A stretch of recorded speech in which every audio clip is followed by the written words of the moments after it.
इसमें पहला क्वेश्चन है, तापघात पीड़ित व्यक्ति में कौन निम्नलिखित लक्षणों में से कौन नहीं पाया जाता है। तो एक है काया तापमान 106 डिग्री फ़ारेनहाइट। देखिए किसी को बुखार आता है तो बहुत तेज़ अगर होता है तो 106 डिग्री हो सकता है, ये बहुत तेज में होता है। द्रुत नाड़ी गति, जो पल्स जो होती है तेज चलती है, वो भी होता है। गर्म व शुष्क त्वचा, ये भी होती है। प्रचुर प्रस्वेदन, मतलब होता है कि उसको खूब पसीना आना। पसीना तब आता है जब हमारा बुखार उतर जाता है, फीवर उतर जाता है। तो ये तापघात पीड़ित है अगर व्यक्ति, तो उसमें प्रचुर प्रस्वेदन नहीं होगा। नंबर 2 है, मास्टर प्रूवर कौन होता है। मास्टर प्रूवर कौन होता है?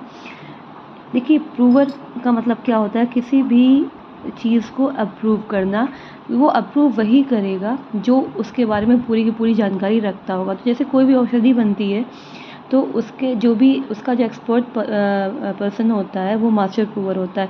उसी के संचालन, जो परीक्षण होता है, संचालन होता है, उसी के देख रेख में होता है। और उसके जब पूरा परीक्षण का मानक वो तय कर लेता है, देख लेता है कि हाँ this is okay for the medicine, तो उसके बाद में फिर अप्रूवल देके मेडिसिन को आगे बढ़ाया जाता है। तो उसमें इसका ऑप्शन नंबर डी सही होगा। वह व्यक्ति जो औसत सिद्ध करने की प्रक्रिया को संचालित कर रहा है इज कॉल्ड मास्टर प्रूवर।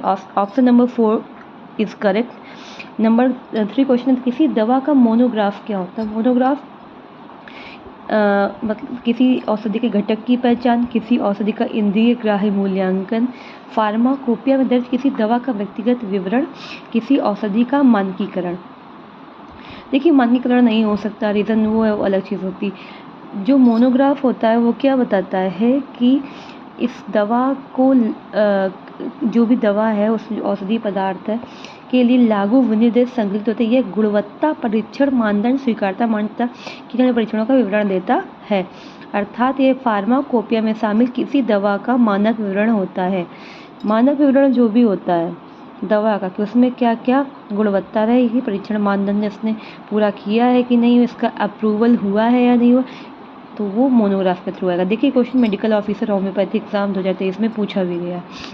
उसके बाद क्वेश्चन नंबर 4 है, ये कुछ दिए हुए हैं बैग्स जो हमारे प्राथमिक चिकित्सा में यूज़ होते हैं, उनका क्या, वो किस किस चीज़ के लिए यूज़ होते हैं, उनका मिलान करना है। तो क्वेश्चन नंबर 4 का जो ऑप्शन है वो डी सही होगा। नहीं चला, डी सही होगा। उसमें क्या है, देखिए पीले बैग में जो है रक्त से तनी वस्तुएं रखी जाती हैं, जैसे पट्टी। लाल बैग में दस्ताने रखे जाते हैं। और जो ये नीला सफ़ेद पंचर प्रूफ बैग होता है, इसमें रखा जाता है सुइयाँ, जो नोकदार चीज़ें होती हैं इसमें रखी जाती हैं। तभी इसमें पंचर प्रूफ क्या गया, मतलब वो पंचर प्रूफ रहेगा, वो फटेगा नहीं, तभी नुकीली चीज़ें उसमें सेफ रहेंगी। काला बैग जो होता है वो स्टेशनरी